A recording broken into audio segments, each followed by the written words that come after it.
네, 감사합니다.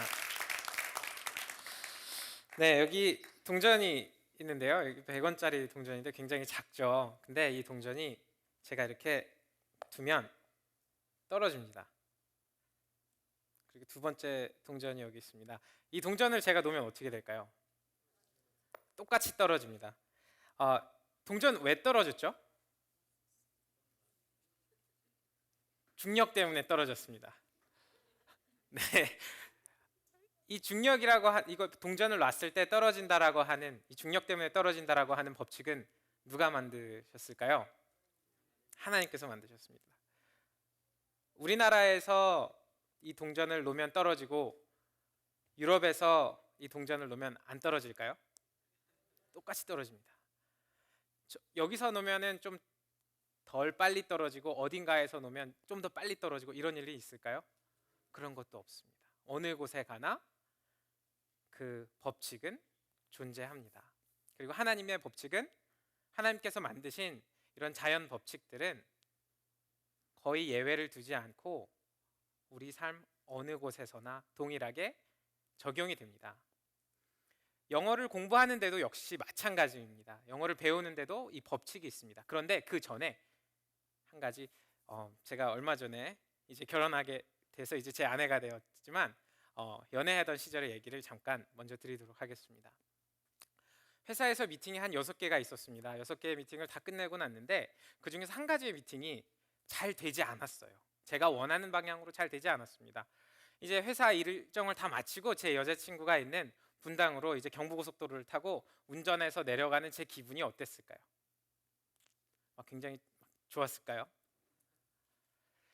분명히 6개의 미팅 중에서 5개가 아주 성공적으로 되었고 1개가 잘 되지 않았지만 저는 운전하는 차 안에서 잘 되지 않은 그 한 가지로 마음이 무거웠고 머릿속은 계속 고민을 하고 있었습니다. 고민을 하면서 운전을 하면서 가던 도중에 문득 이런 생각이 들었어요. 하나님께서 만드신 원리 중에 하나가 우리 인간들에게 적용되는 원리 중에 하나가 내 인생 그 모든 것이 다 잘못될 필요가 없다.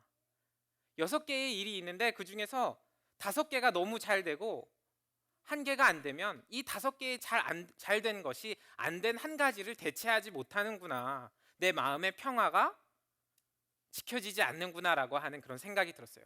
그러면 이게 하나님의 법칙 중에 하나라고 한다면 생각해 보니까 우리의 몸에도 장기가 엄청 많잖아요. 몸에 장기가 뭐 열 몇 개가 있다라고 하면 열 몇 개 중에서 모든 게 다 잘못돼야 제가 안 아픈 사람이 되는 게 아니더라고요. 딱 하나의 장기만 너무 아프면 저는 병든 사람이 되고 저는 건강하지 못한 사람이 되는데 이거 역시 하나님의 원리라는 생각을 해봤습니다.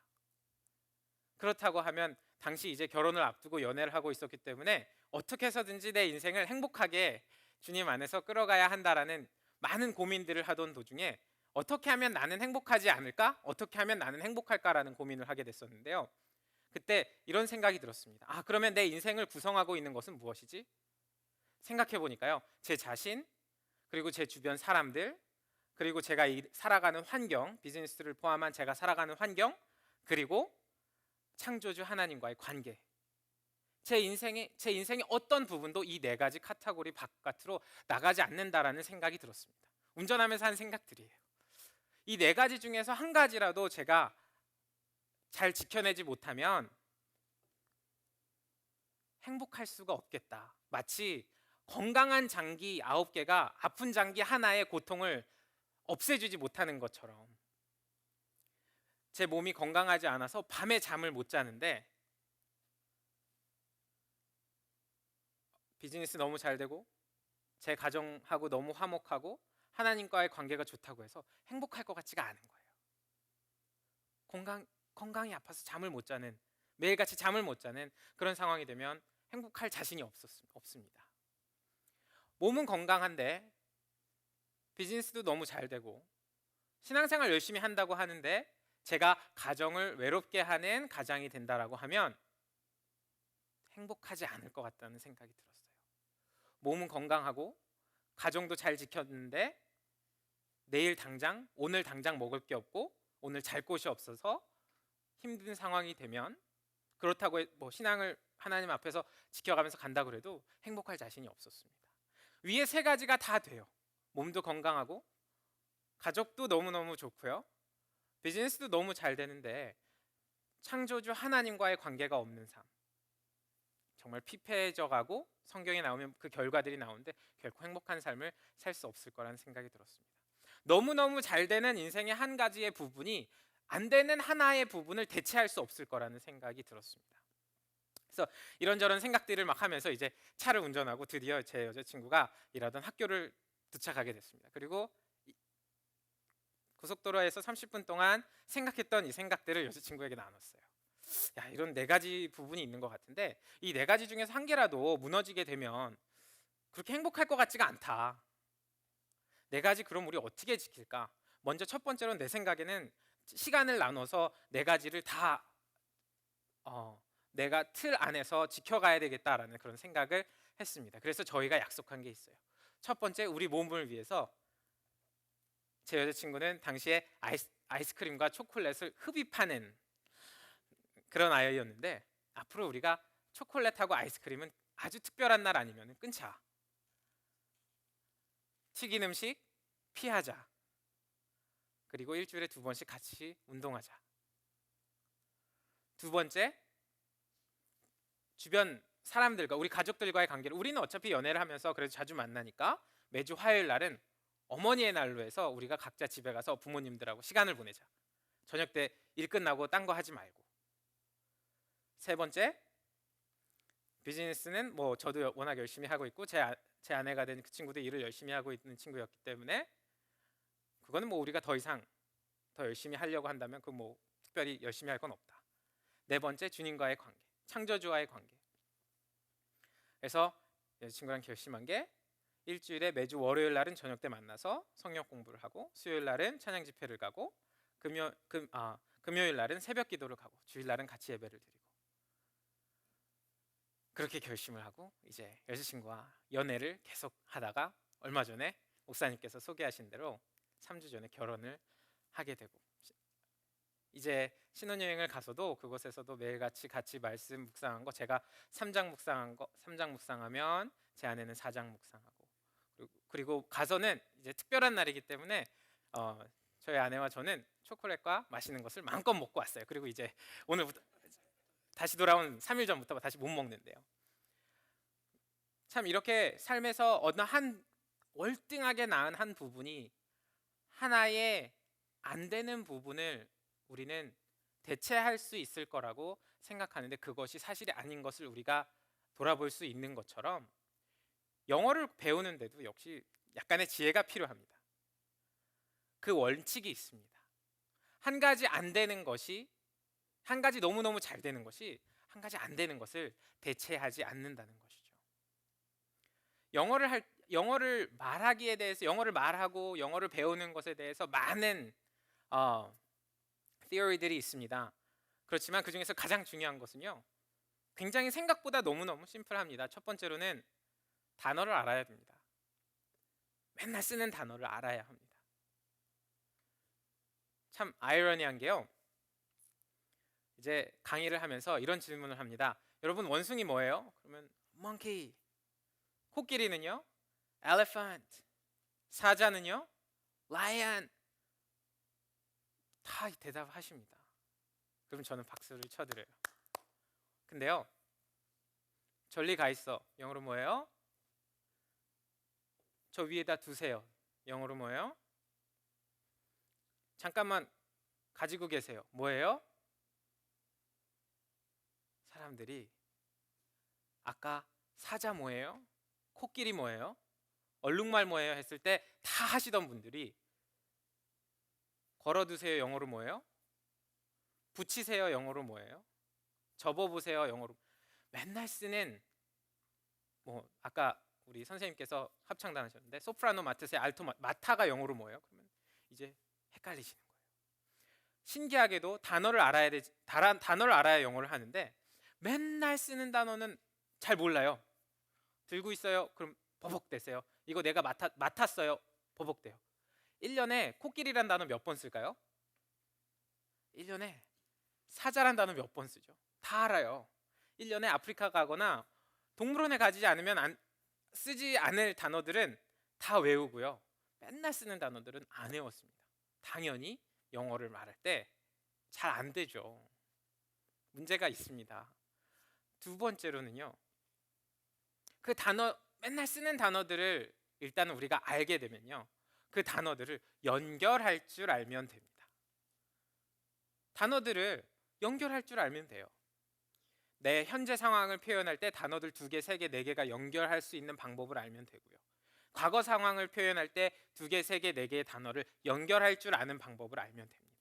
첫 번째로는 단어를 아는 것이고, 두 번째로는 단어를 연결하는 방법을 아는 것이고, 세 번째로는요, 그 2개, 3개, 4개 단어 연결하는 게 엄청 빨리 될 수 있으면 돼요. 마치 야구 선수가 공을 하나 던질 때요, 던질 때마다 연구하는 게 아니라 습관적으로 반복해서 던져서 그 공을 던질 수 있게 되고, 축구 선수가 그렇게 할 수 있는 것처럼 축구 선수가 그 슛을 생각하지 않고 찾는데 내가 원하는 방향으로 갈 수 있게 반복한 것처럼, 단어를 연결하는 것도 내가 아는 것이 중요한 것이 아니라, 공을 어떻게 차는지 아는 게 중요한 것이 아니라 차서 내 것화시키는 게 굉장히 중요한 거잖아요. 영어도 역시 마찬가지로 말하기를 똑같은 패턴들을 계속 반복해서 내 것이 되게 하는 것이 굉장히 중요합니다. 그리고 그 다음에야, 자, 첫 번째 단어를 진짜 쓰는 단어들을 아는 것, 두 번째 단어 어떻게 연결하는지 아는 거고요, 세 번째는 그 단어를 빠르게 연결할 수 있게 되는 거고요, 네 번째로 현실에 적용시켜 보는 것입니다. 그게 바로 우리 청년들이 해야 하는 어학연수라든지 아니면 회화반 이런 것들을 이야기합니다. 사실은 근데 앞에 이 세 개의 필요한 것들을 하지 않은 채 우리 청년들은 어학원을 가고 어학연수를 갑니다. 그리고 막상 어학연수를 갔는데 거의 대부분 영어를 많이 늘어서 갖고 오지는 않아요. 그리고 돌아와서, 또는 학원에서 많은 돈을 썼어요. 그렇죠? 사실은 생각해보면 이것 또한 기적입니다. 6년 동안 영어를 공부했는데 영어를 못하는 거 사실 굉장히 기적입니다. 6년 동안 영어를 공부했는데 10분의 대화가 잘 안 된다라고 하는 게 굉장히 당연하게 여기는 이 사회가 그 당연하게 여김 자체가 사실 기적이거든요. 그런 기적이 계속 반복되고 있음에도 그냥 영어는 어렵다, 안 되는 것이다 라고 그냥 판단하고 우리는 더 이상 거기에 대해서 생각하려 하지 않습니다. 누군가에게 맡기려고 하고 어딘가에 가면 그것이 해결해 줄 거라고 생각하는데, 분명히 하나님의 원리에 의하면 우리가 고민하고 기도하고 계속 간구하면 이루어 주신다고 하셨는데, 영어도 역시 마찬가지로 선생님에게 구하는 것이 아니고 책에 구하는 것이 아니고 학원에 구하는 것이 아니고 우리가 우리 자신에게 끊임없이 질문을 던지면서 그 방법들을 찾아가야 한다라는 것입니다. 지금 생각해 보면 영어라는 것에 대해서 우리 시간 너무 많이 보냈잖아요. 그 시간들 정말 효과적으로 썼는가 한번 질문해 볼 필요가 있습니다. 영어를 하기 위해서 첫 번째 단어를 알아야 되는데 제대로 된 단어 외우지 않았어요. 두 번째 단어를 어떻게 연결하는지를 배우기보다는 시험을 먼저 풀어서 그것을 어떻게 해서든지 시험 점수를 내는데 급급했고, 세 번째로는 알면 넘어갔어요. 내 것화시키는 시간이 없었습니다. 마치 축구 선수가 공을 차는 방법은 배웠는데 차고 나서 그것을 반복해서 내 것화하는 작업을 하지 않은 채 필드에 나간 거랑 똑같습니다. 그리고 이 세 가지를 안 한 채 축구 경기를 나가니 공을 잡으면 주변이 아무것도 안 보이는 거예요. 겁이 나고 소위 말하는 영어 울렁증이라는 것이 오게 되는 것이었습니다. 이것은 너무나도 당연한 결과입니다. 첫 번째, 두 번째, 세 번째를 제대로 하지 않은 결과입니다. 단어를 모른 채 단어 연결법만 배워서는 영어를 말할 수 없습니다. 단어는 아는데 연결하는 방법을 안다 해도 영어를 말할 수 없습니다. 위에 두 가지가 되지만 단어도 알고 단어 어떻게 연결하는지도 알아요. 확실히 명확하게 압니다. 그런데 그것을 반복해서 내 것화시키지 않았으면 외국 사람 앞에 있으면 버벅대고 어려울 수밖에 없습니다. 외국 사람과 충분히 연습한 네 번째의 경험이 없다면 위에 세 개가 있다 해도 잘 되지 않을 것입니다. 그렇다라고 하면 우리 크리스천들은 계획을 세워야 됩니다. 이런 멋진 건물을 지었는데, 이런 멋진 강당도 분명히 계획이 있었을 것입니다. 1년, 2년, 3년이란 계획을 놓고 공사를 했을 거예요. 그냥 뭐 이 건물이 지어지는 데가 지어지는 데지 뭐. 이게 끝나면 끝나는 거지. 그냥 뭐 될 때까지 한번 해보지. 이렇게 해서 이 건물, 이렇게 멋있는 건물 지을 수 없었을 겁니다. 시간 정해놨겠죠. 3년, 처음 6개월 땅 판다. 그 다음 6개월 기초 세운다. 그 다음 뭐 한다, 뭐 한다, 뭐 한다. 프로젝트를 분명히 생각하고, 이 건물을 짓는 사람이 아무 생각 없이 그냥 막 좋은 자재들이 있다면 다 갖다가 사서 갖다 붙여놓고, 좋은 뭐 책 있다고 하면 다 가서 읽어보고 그러진 않았을 겁니다. 분명 크리스천들은 더 지혜로워야 할 필요가 있을 것 같습니다. 영어라고 하는 단어, 영어라고 하는 그 언어를 배운다라고 하는 것은 새로운 세상과의 만남을 의미합니다. 우리가 가지 않을 곳을 가게 되고, 우리가 대화하지 않을 사람들과 대화하게 되는 그 자체만으로도 우리에게는 우리가 접할 수 없었던 새로운 세계랑 만나게 되는데요. 저는 저희 그 시온스쿨 수강생분들에게 이런 얘기를 자주 합니다. 하나님께서 우리를 지으셨을 때 그렇지 않았겠지만 우리 사람들이 살아가면서 계속 그렇게 생각하는 것 같아요. 아, 난 좀 늦은 것 같아요. 뭔가 시작하려고 하면 우리는 언제나 좀 늦었다라고 생각하게 됩니다. 심지어 제가 영어 강의를 하는데 한 중학교 3학년짜리 학생이 저한테 와서 그런 이야기도 했었어요. 아, 선생님, 제가 영어 공부하기엔 좀 늦은 것 같아요. 나이가. 저희 시원스쿨 회원들이 평균 30대, 40대, 30대 초반이 평균인데 그 중학교 3학년 아이는 그렇게 얘기하는 걸 제가 들으면서 그래서 그렇게 이야기했습니다. 우리가 요즘에 한 평균 연령이 85, 저희 할아버지께서는 90이 넘으셔서 돌아가셨는데 85까지만 잡아도 오늘이 남은 인생의 첫날이라고 하면 40년, 30년, 지금 30대 분들은 50년이 넘게 남았는데, 이 50년의 남은 인생의 첫날이 오늘이라고 하면, 남은 인생의 첫날이 오늘이라고 하면 앞으로 2년, 3년을 계획을 해서 내가 영어를 말할 줄 아는 사람으로 남은 50년을 살거나, 내가 영어를 말할 줄 아는 사람으로 남은 40년을 살게 된다고 한다면 그 1년, 2년의 투자 가치는 분명히 있을 텐데 라는 생각을 해봅니다. 하나님께서 우리에게 주신 원리들은 이곳에 간다고 적용되고 저곳에 간다고 적용되진 않는 것 같습니다. 분명히 하나님께서 우리에게 언어를 허락하셨고, 그리고 영어라는 언어가 단순히 미국 언어가 아니라 우리가 동남아, 중국 어디를 가나 공통적으로 쓰게 되는, 한 지구를 다니면서 쓸 수 있는 가장 많은 언어가 되었는데요. 우리 크리스찬 여러분들께서 영어라고 하는 것을 포기하지 않고 오늘 다시 한번 지혜롭게 도전할 수 있는 그런 시간이 되었으면 좋겠습니다. 감사합니다.